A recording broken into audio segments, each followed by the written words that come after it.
نحمده ونصلي على رسوله الكريم اما بعد فاعوذ بالله من الشیطان الرجیم بسم اللہ الرحمن الرحیم رب اشرح لي صدری ويسر لي امری واحلل عقدۃ من لسانی یفقهوا قولی رب زدنی علما۔ ہم ریاض الصالحین کی حدیث نمبر 122 پہ ہیں۔ یہ چیپٹر بابن فی بیانی کثرتی طرق الخیر ہے، یعنی کہ نیکی اور بھلائی کے راستوں کا بیان، اور اس چیپٹر کی یہ حدیث نمبر 6 ہے۔ السادس عن ابی ہریرہ رضی اللہ عنہ قال قال رسول اللہ صلی اللہ علیہ وسلم کل سلام من الناس علیہ صدقۃ کل یوم تطلع فیہ الشمس تعدل بین الاثنین صدقہ وتعین الرجل فی دابتہ فتحملہ علیہا او ترفع له علیہا متاعہ صدقہ والکلمۃ الطیبۃ صدقہ وبکل خطوۃ تمشیہا الی الصلاۃ صدقہ وتمیط الاذی عن الطریق صدقہ، متفق علیہ۔ حضرت ابو ہریرہ رضی اللہ عنہ سے روایت ہے کہ رسول اللہ صلی اللہ علیہ وسلم نے فرمایا، ہر دن جس میں سورج طلوع ہوتا ہے لوگوں کے ہر جوڑ کی طرف سے ایک صدقہ کرنا واجب ہے، اور صدقہ صرف مال کا خرچ کرنا ہی نہیں بلکہ تیرا دو آدمیوں کے درمیان انصاف کرنا بھی صدقہ ہے۔ کسی آدمی کو اس کی سواری پر بٹھانا یا اس کا سامان اٹھا کر اس پر رکھوانے میں اس کی مدد کرنا بھی صدقہ ہے۔ اچھی بات کرنا صدقہ ہے۔ ہر اس قدم میں جس سے چل کر تو نماز کی طرف جائے صدقہ ہے۔ ہر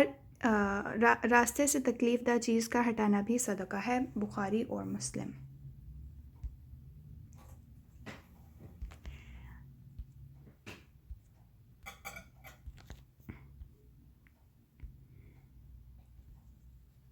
ورواه مسلم أيضا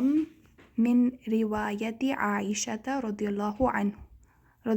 عنها قالت قال رسول الله صلى الله عليه وسلم إنه خلق كل إنسان من بني آدم على 330 مفصل فمن كبر الله وحمد الله وهلل الله وسبح الله واستغفر الله وعزل حجرا عن طريق الناس أو شوكة أو عظما عن طريق الناس أو أمر بمعروف أو نهى عن منكر عدد 60 و300 فإنه يمسي يومئذ وقد زحزح نفسه عن النار۔ اور اسے امام مسلم نے حضرت عائشہ رضی اللہ عنہا سے بھی روایت کیا ہے۔ انہوں نے کہا، رسول اللہ صلی اللہ علیہ وسلم نے فرمایا، بنی آدم میں سے ہر انسان کی تخلیق 360 جوڑوں پر ہوئی ہے، چنانچہ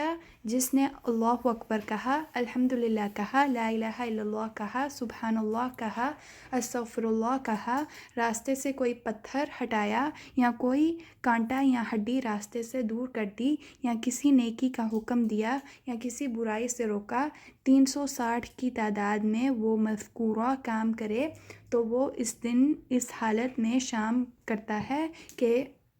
اس نے اپنے نفس کو جہنم کی آگ سے دور کر لیا ہوتا ہے۔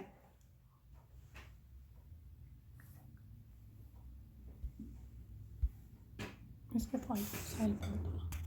اور فوائد و مسائل، اس حدیث سے بھی معلوم ہوا کہ جس کے پاس صدقہ و خیرات کی استطاعت نہ ہو تو وہ مذکورہ افعال کے ذریعے سے صدقہ خیرات کا ثواب حاصل کر سکتا ہے، نیز اپنے جوڑوں کا صدقہ دے سکتا ہے۔ اینڈ پوائنٹ 2، اللہ تعالیٰ جس بات کی قدر کرتا ہے، حسن نیت سے کیا ہوا معمولی عمل بھی بسا اوقات انسان کی نجات کا باعث بن سکتا ہے۔